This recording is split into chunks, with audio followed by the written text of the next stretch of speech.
जय भगवान। आज क्रमगत विषय और वार्ता दोनों की चर्चा करते हैं। शनिवार है। मेरे कई लोगों ने मुझे ऐसा भी कहा कि कुछ हनुमान जी के विषय में चर्चा की जाए। देखिए, जीवन के अंदर सेवा, कर्म, धर्म, भाव, दया, करुणा, इन सभी की आवश्यकता है और ये सभी कुछ हनुमान जी महाराज में देखने को प्राप्त होते हैं। सेवा का भाव किष्किंधा में जब हनुमान जी राम जी से पहली बार मिले, ब्राह्मण बन करके विप्र रूप धरि कपितः गयऊ और माथ नाय पूछत अस भयऊ। ब्राह्मण बन करके गए। माथ कहते हैं सिर को भी और माथ कहते हैं रास्ते को भी। हनुमान जी का भाव यहाँ है क्योंकि भगवान क्षत्रिय है और हनुमान जी ब्राह्मण बने हुए हैं। तो उस युग के अंदर क्षत्रिय ब्राह्मण को प्रणाम नहीं, ब्राह्मण क्षत्रिय को प्रणाम नहीं करता है, क्षत्रिय ब्राह्मण को प्रणाम करता है। इसलिए हनुमान जी ने प्रणाम नहीं किया, पर माथ नाय भगवान से पूछा कि प्रभु रास्ता नहीं है, आप कहाँ जा रहे हो? हे राजकुमार, आप अपना परिचय दें, आप कौन हैं और आप ऊपर कहाँ जा रहे हैं? पहाड़ पर रास्ता तो है नहीं। तब भगवान राम ने कहा कि हे विप्र, हम महाराजा दशरथ के पुत्र और यहाँ हरि निश्चर वैदेही, हम अपनी पत्नी के साथ में यहाँ आए थे। ये हमारे छोटे भाई लक्ष्मण हैं, लेकिन यहाँ पर मेरी पत्नी का किसी राक्षस ने, निशाचर ने अपहरण कर लिया। उसे हम खोज रहे हैं और इसलिए खोजते खोजते किसी ने हमें ऋषिमुख पर्वत पर जाने के लिए कहा।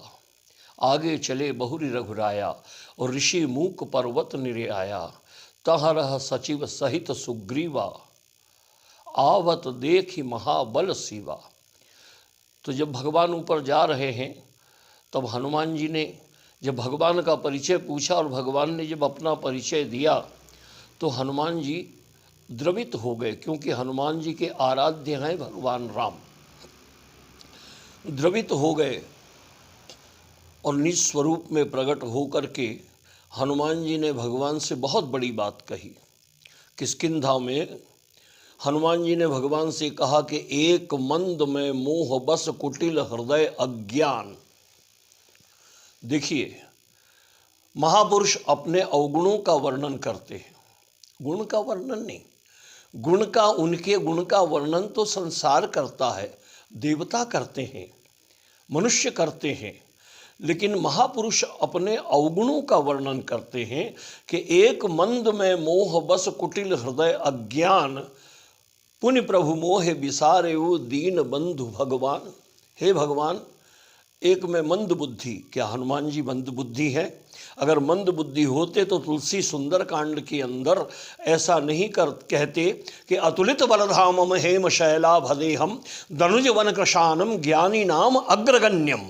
जो ज्ञानियों में अग्रगण्य हैं, यानी महाज्ञानी, परम ज्ञानी, तत्ववेता, चिंतक, भक्त और उच्च कोटि के जो ज्ञान के स्वामी हैं। लेकिन यहाँ भगवान से कह रहे हैं कि एक मंद, मैं मंद बुद्धि हूँ।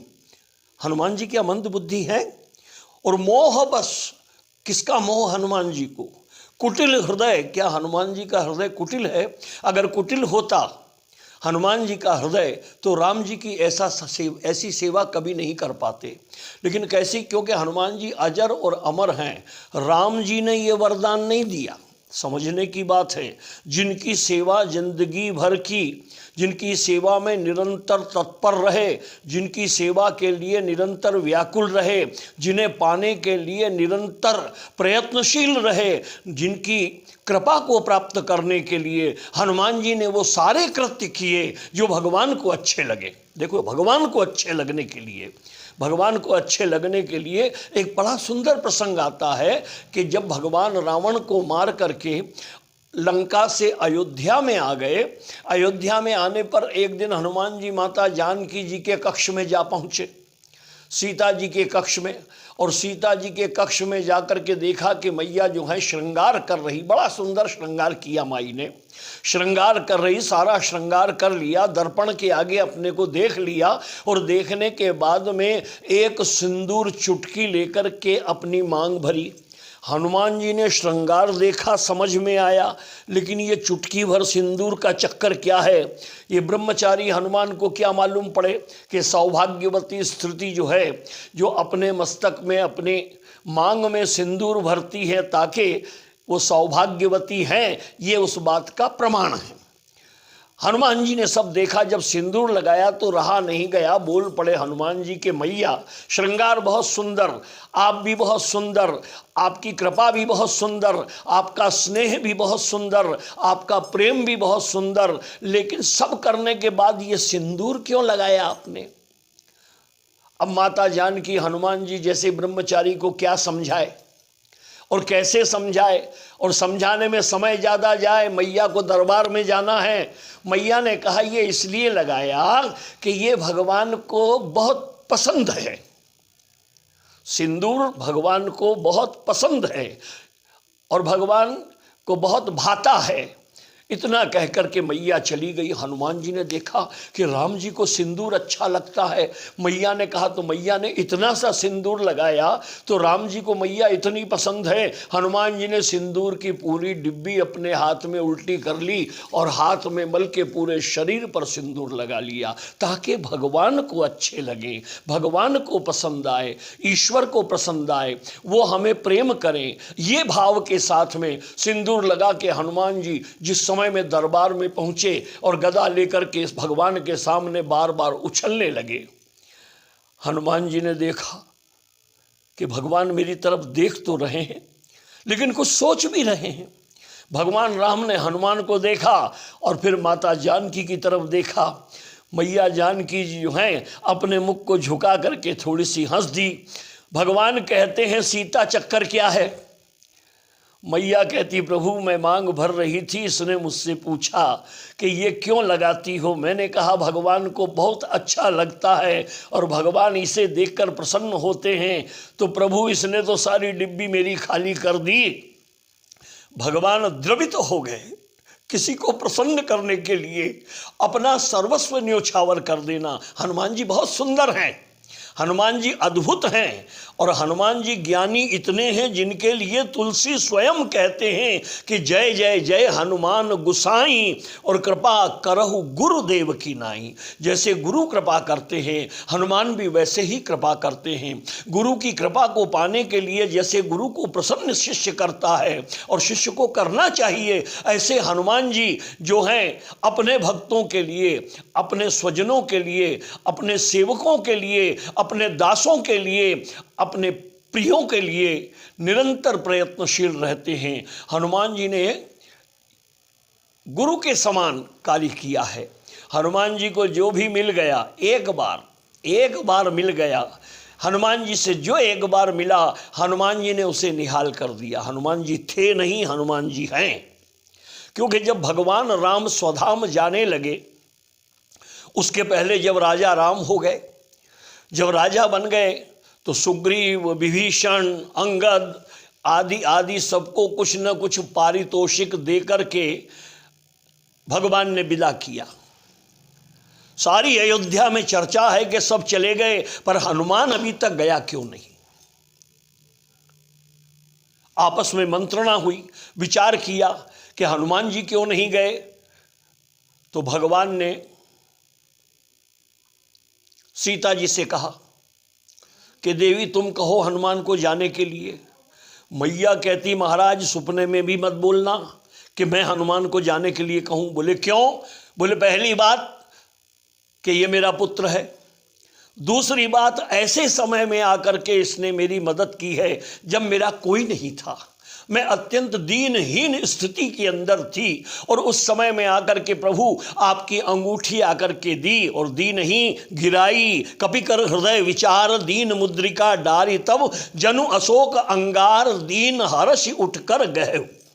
सुंदरकांड में लिखा, हनुमान जी ने मुद्रिका डाली और माता जानकी ने जब देखी मुद्रिका, मनोहर राम नाम अंकित अति सुंदर, चकित चिते मुद्री पहचानी, और हर्ष विषाद हृदय अकुलानी, कि जीत को सके अजय रघुराई, और माया ते अस रच नहीं जाई। सीता जी सोचती है कि ऐसी अंगूठी माया से नहीं बन सकती, क्योंकि ये मेरी अंगूठी है और मैंने ही भगवान को दी थी, इसलिए मैं इसे जानती हूँ, ये माया से बनाई नहीं जा सकती। तो इसलिए हनुमान जी ने उस समय में भगवान की कथा सुनाई, आदि होते सब कथा सुनाई, सारी कथा सुनाई। तो जानकी जी से रहा नहीं गया, और माता सीता ने कहा कि श्रवणामृत जेहि कथा सुनाई, तो काहे प्रगट होत किन भाई।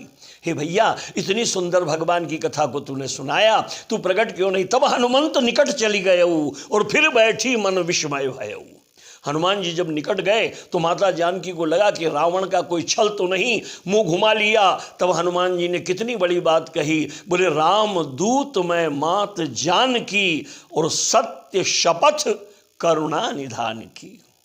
करुणा निधान नाम लंका में राम जी का कोई नहीं जानता था, केवल जानकी जी जानती हैं। वो जानकी जी भी क्यों जानती हैं कि माँ भगवती ने जब माता सीता को वरदान और आशीर्वाद दिया और कहा कि मन जा हीरा चौ मिलहि सौवर, सहज सुंदर सांवरो, करुणा निधान सुजानशील स्नेह जानत रावरो। माँ भगवती ने राम जी को करुणा निधान कहा, इसलिए जानकी जी को याद है। आज हनुमान ने वही नाम करुणा निधान कहा, तुम सीता मन भरोस तब भयऊ।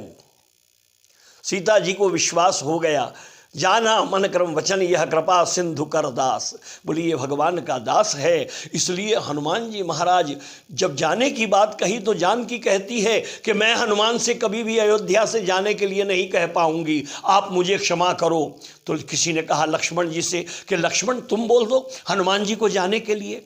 जब हनुमान जी को जाने के लिए तुम बोल दो इतना कहा, लक्ष्मण कहते भैया मैं कैसे बोलूं, मैं तो मरने को पड़ा हुआ था, बाण लगा हुआ था, वक्षस्थल फटा हुआ था, ऐसे समय में आकर के जिसने मुझे जीवन दान दिया उसे मैं कैसे कहूं कि तुम चले जाओ अयोध्या से, मैं नहीं कह सकता। तो फिर बोले भरत जी से कहा कि भरत तुम बोल दो कि हनुमान जी अब आप अयोध्या से पलायन करो, पधार जाओ, अपने स्थान पर जाओ। भरत कहते मैं तो कभी नहीं कह सकता, मैं तो चिता बना करके तैयार था आग लगा के बैठने के लिए, मरने के लिए, और ऐसे समय के अंदर हनुमान ने आकर के मेरे प्राणों की रक्षा की और भगवान के आगमन की सूचना दी। मैं तो स्वप्न में भी नहीं कह सकता। शत्रुघ्न जी को देखा, शत्रुघ्न कहते हम तो पूरी रामायण में कभी बोले ही नहीं और बोलना चाहते भी नहीं। जिसने हमारे भाई, हमारे भाभी, हमारे बड़े भ्राता, हमारे भरत जी महाराज, हमारे लक्ष्मण जी महाराज की इतनी सेवा की हो, हम उससे कैसे कहें कि तुम चले जाओ। तो सबने कहा कि कोई मत कहो, भगवान आप ही कहो हनुमान को जाने के लिए। अब राम जी बिल्कुल स्तब्ध हैं, क्योंकि राम जी की स्थिति तो ऐसी है कि राम जी ने पहले ही अपने मुंह से कह दिया, अपने मुंह से पहले ही कह दिया कि सुन सुत तो ही उरण में ना ही। हे हनुमान मैं तेरे से उऋण कभी हो नहीं सकता। विनय पत्रिका में तुलसी ने पद लिखा और राम जी ने भरत जी से कहा कि भरत भाई कपिते उऋण हम नाही। हे भरत हम हनुमान से उऋण कभी नहीं हो सकते। राम जी से कहा तो राम जी कहते हैं भाई प्रयत्न करता हूँ, बाकी सीधा नहीं कहूँगा कि तुम जाओ। हनुमान जी से राम जी दरबार में कहते हैं हनुमान एक काम करो, सुग्रीव को, विभीषण को, सुग्रीव को राज्य दिया, विभीषण को लंका दे दी, अंगद को युवराज पद दे दिया, अगर तुम्हें कोई पद चाहिए तो वो भी ग्रहण कर लो और अपना कोई पद ले लो। हनुमान जी कहते हैं पद तो चाहिए, मैं पद के लिए बड़ा व्याकुल हूं, लेकिन एक पद नहीं मुझे 2 पद चाहिए। भगवान कहते हैं 2 ले लो, 2 पद दूंगा आपको, बोलो क्या चाहिए। हनुमान जी भगवान के चरणों में बैठकर भगवान के दोनों पदों को, चरणों को पकड़ के कहते हैं कि प्रभु मुझे ये दोनों पद प्रदान कर दो, मैं इससे कभी अलग ना रहूं और मैं हमेशा इससे जुड़ा रहूं, मुझे कभी जाने के लिए मत कहना। भगवान राम के नेत्र से प्रेमाश्रु बहने लगे, भगवान के नेत्र से आश्रुपात होने लगा। हनुमान को हृदय से लगा लिया, सिंदूर लगाया जब भी गले से लगाया, और जब दोनों पद मांग लिए तब भी गले से लगाया। इन्हीं शब्दों के साथ में आप सभी को शनिवार की शुभकामनाएं देते हुए मेरा विषय कथा करना है। शर्मा बंधु के नाम से कथा करते ही हैं, महू वालों के नाम से सारे भारत में, विश्व में। धन्यवाद है। जय भगवान।